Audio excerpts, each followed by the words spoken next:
Hola chicos, espero que se encuentren muy bien y sean todos bienvenidos a la primera clase de este tercer laxo, para lo cual iniciaremos con el tema de nomenclatura de compuestos inorgánicos, en donde se aclarará el significado del término nomenclatura y se dará a conocer la Unión Internacional de Química Pura y Aplicada, mejor conocida por sus siglas en inglés, UPAC, como también los compuestos binarios, dando introducción con las dos primeras funciones, la función óxido y la función hidruro, para luego, una vez llegado a este punto, explicar el conjunto de reglas existentes para formular y nombrar a dichos compuestos. Así que pónganse cómodos y disfruten del video.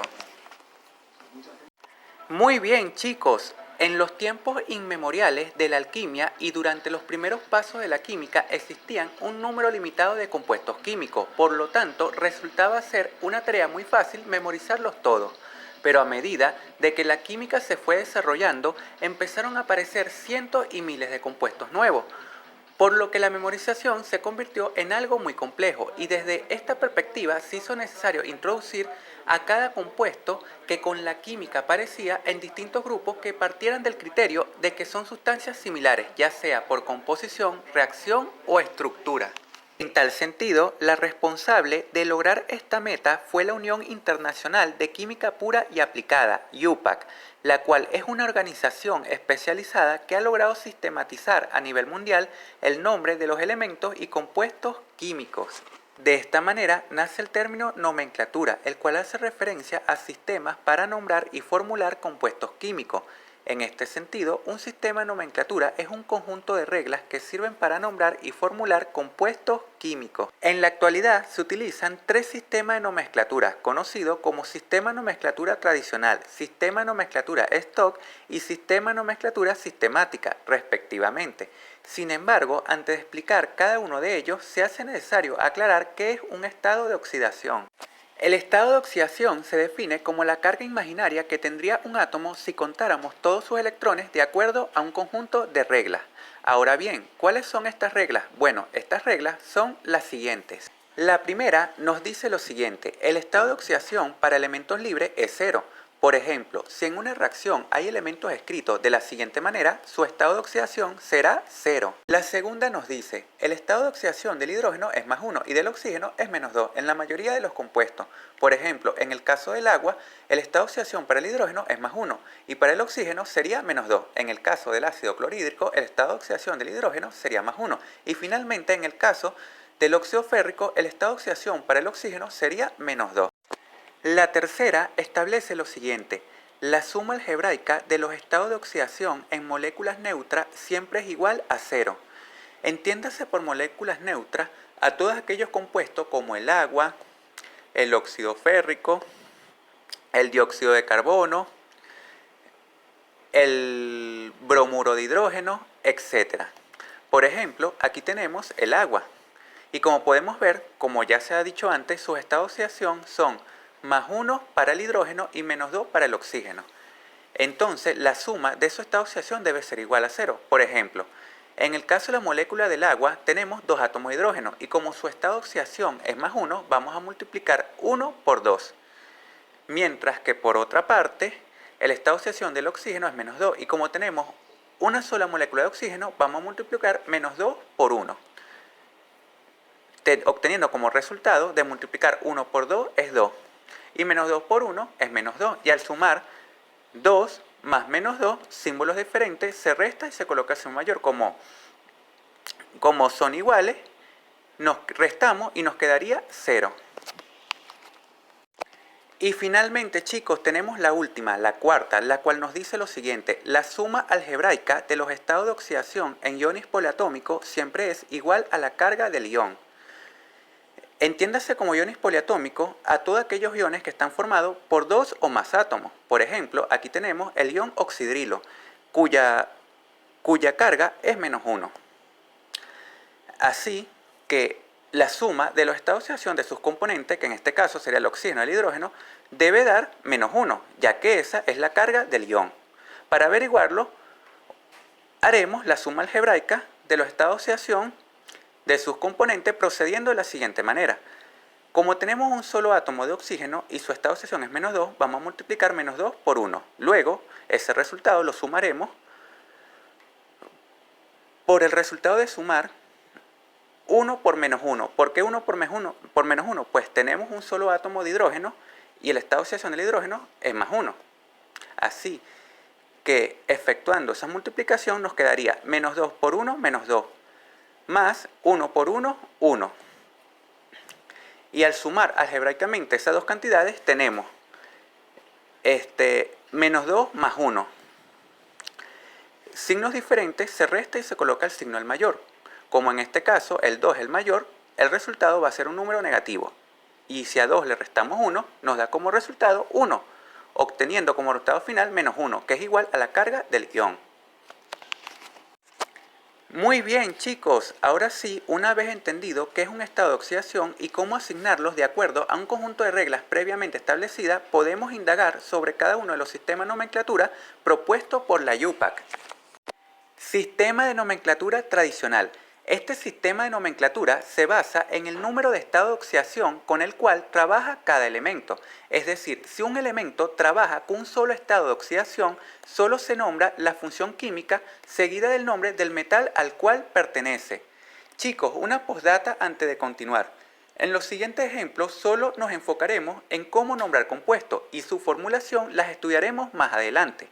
Ahora sí, siguiendo por donde íbamos, en el caso de los óxidos, que es una de las especies químicas a tratar en la presente clase, el nombre de la función química sería óxido y se procedería de la siguiente manera. El potasio es un elemento químico que tiene un solo estado de oxidación y para nombrar el óxido formado por él, lo primero que hacemos es nombrar el nombre de la función química, que para este caso sería óxido, seguido del nombre del metal, que en este caso es el potasio, quedándonos como óxido de potasio, como se puede ver en el ejemplo. Si un elemento trabaja con dos estados de oxidación, solo se utiliza la terminación oso para el menor y la terminación ico para el mayor. ¿Qué quiere decir esto?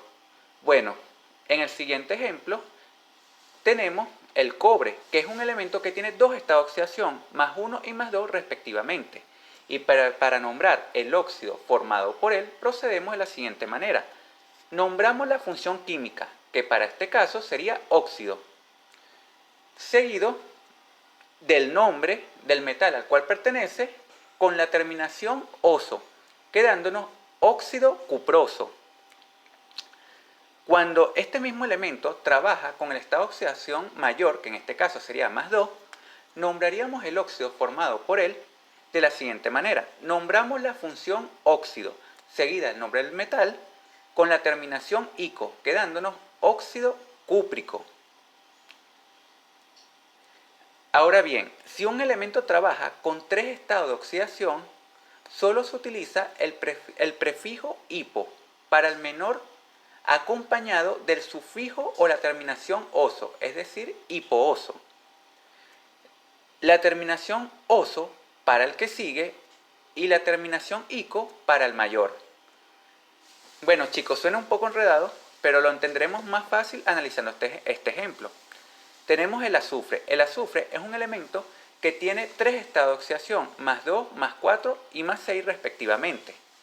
Cuando el azufre está trabajando con el estado de oxidación menor, para nombrar el óxido formado por él procedemos de la siguiente manera. Nombramos la función química, que para este caso sería óxido, seguido del nombre del metal, en este caso es un no metal, seguido del nombre del no metal,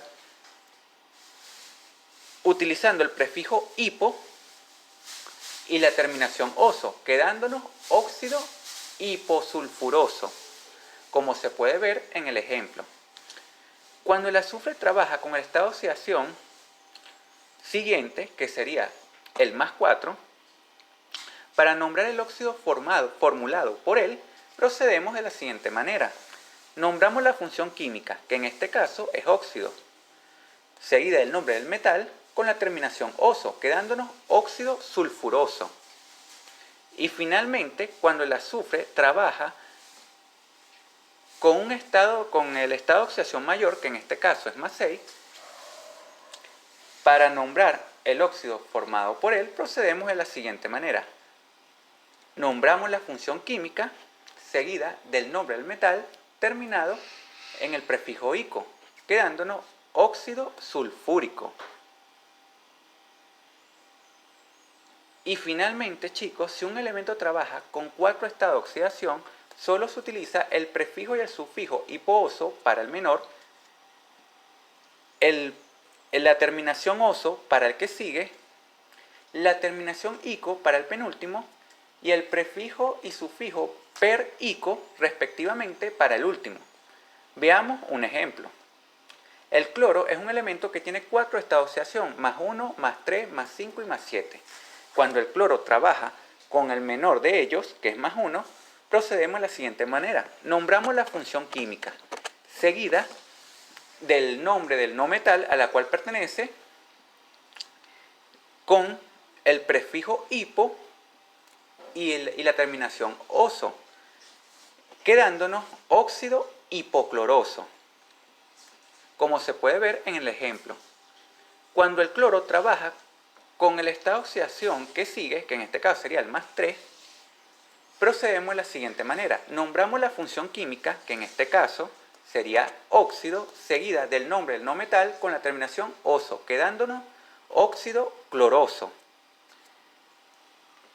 Y cuando el cloro está trabajando con el penúltimo estado de oxidación, que en este caso sería más 5, lo primero que hacemos, igual que los casos anteriores, nombramos la función química, que sería óxido, seguida del nombre del metal con la terminación ico, quedándonos óxido clórico. Y finalmente, cuando el cloro trabaja con el estado de oxidación mayor, procedemos de la siguiente manera. Nombramos la función química, seguida del nombre del metal acompañado del prefijo per y del sufijo ico, quedándonos óxido perclórico, como se ve en el ejemplo.